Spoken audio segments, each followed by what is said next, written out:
Voilà, bonjour à toutes et à tous. Je suis ravi de vous accueillir sur le forum annuel d'Atlampol. C'est le grand rendez-vous des acteurs de l'innovation. L'opportunité, bien sûr, de découvrir les nouvelles entreprises innovantes, de rencontrer celles et ceux qui portent ces projets et puis, bien sûr, de partir à la rencontre de ces futurs prospects, de ces futurs clients et de ces futurs partenaires à l'occasion de rendez-vous interprofessionnels dédiés. Ici, eh bien, ce sont les grands groupes, les ETI, les TPE, les PME qui se sont donné rendez-vous dans ce lieu qui est devenu, et ce forum qui est devenu le lieu incontournable pour faire battre le cœur de l'innovation sur notre territoire. Je suis très très bien accompagné puisque je suis avec Samuel Bachelot et Benjamin David.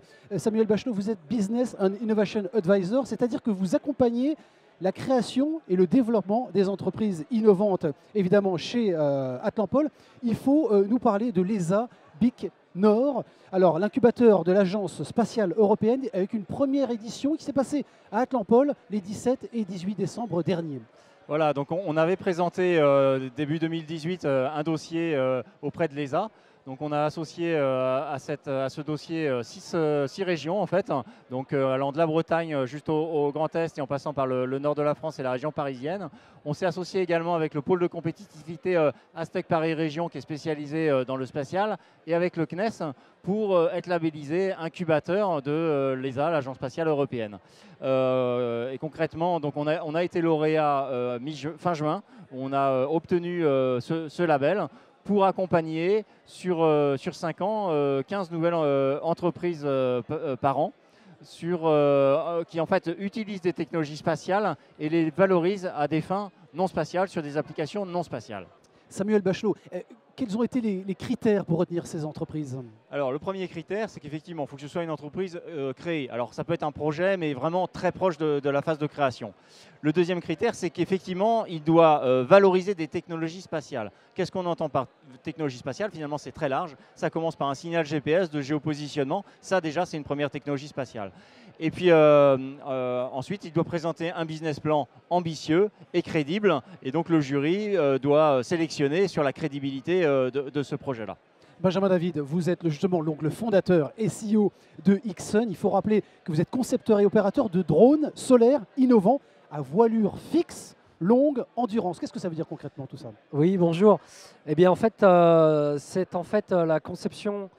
On s'est orienté vers la conception de nouvelles machines volantes autonomes et on est parti sur une solution aérodynamique, ce qu'on appelle un petit peu exotique, à double voilure portante. Donc, c'est-à-dire qu'on revient sur un biplan, on revient un petit peu à l'origine de l'aéronautique, mais au lieu d'avoir deux ailes les unes l'une en dessous de l'autre, on les a mis dans une différence longitudinale avec un petit peu de différence verticale. Donc voilà, et une de ces innovations en effet, c'est cette double voilure portante qui apporte un gain de poids et qui apporte aussi une grande surface à l'air pour permettre de placer le plus de cellules photovoltaïques possible et avoir le plus d'énergie possible. L'idée ultime est de venir résoudre le problème de l'autonomie des drones tout en ayant des performances importantes, que ce soit en emport en charge utile ou en stabilité en vol, pour assurer des services tout à fait pertinents à des opérateurs, à des gens qui utilisent déjà des services aéroportés conventionnels, type hélicoptère ou avion.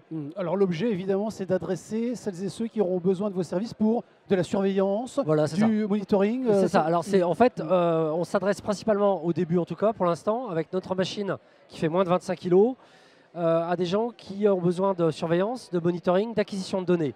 Donc ça balaye des gens qui sont, par exemple, des propriétaires de pipeline, de lignes SNCF, par exemple, de routes. Dès qu'il y a des grands linéaires, dès qu'il y a des kilomètres et de la surface, notre objet est particulièrement intéressant puisqu'on va pouvoir réduire les coûts au kilomètre ou à l'heure de vol. Bien sûr, il y a un prototype qui existe aujourd'hui. Alors exactement, donc on est créé depuis 2 ans et demi. On a fabriqué un prototype qui s'appelle Solar X1, qui fait 4,70 m d'envergure et qui vole. On a fait 17 vols actuellement, on est en phase d'essai en vol.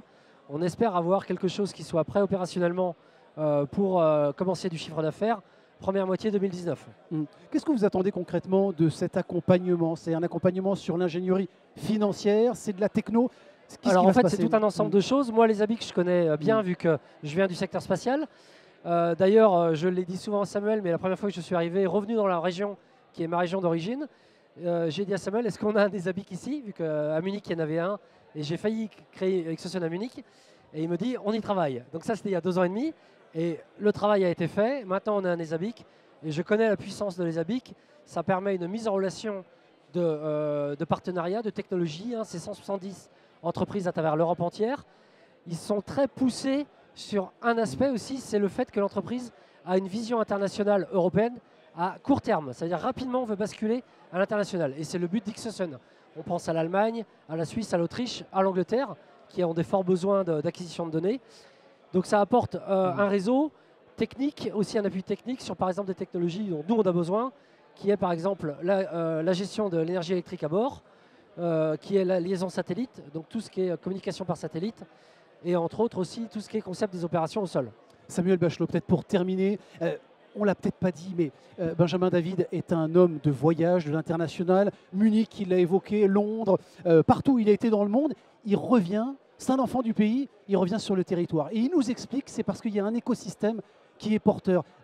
Vous en connaissez d'autres, des cas comme ça, de gens qui reviennent ici pour faire leur entreprise, pour créer de l'innovation? Alors oui, on en connaît d'autres effectivement, et c'est vrai qu'on voit qu'on a un territoire très attractif. Alors globalement, d'ailleurs, la démographie de Nantes le démontre, hein, mais aussi dans l'entrepreneuriat. Et effectivement, Nantes devient une destination pour entreprendre qui finalement est à la fois proche de Paris, et on sait que les grands centres de décision sont à Paris, mais qu'en même temps, il y a un écosystème ici à Nantes qui est présent entre les écoles, les centres techniques et puis d'autres entreprises. Et donc, nous, à Atlampol, on essaye de mettre tout ça en musique pour faire en sorte que ça se profite aux entrepreneurs qui veulent ici développer leur entreprise. Samuel Bachelot, Benjamin David, merci beaucoup, messieurs. Je vous souhaite une très très belle édition du Forum d'Atlampol. Merci.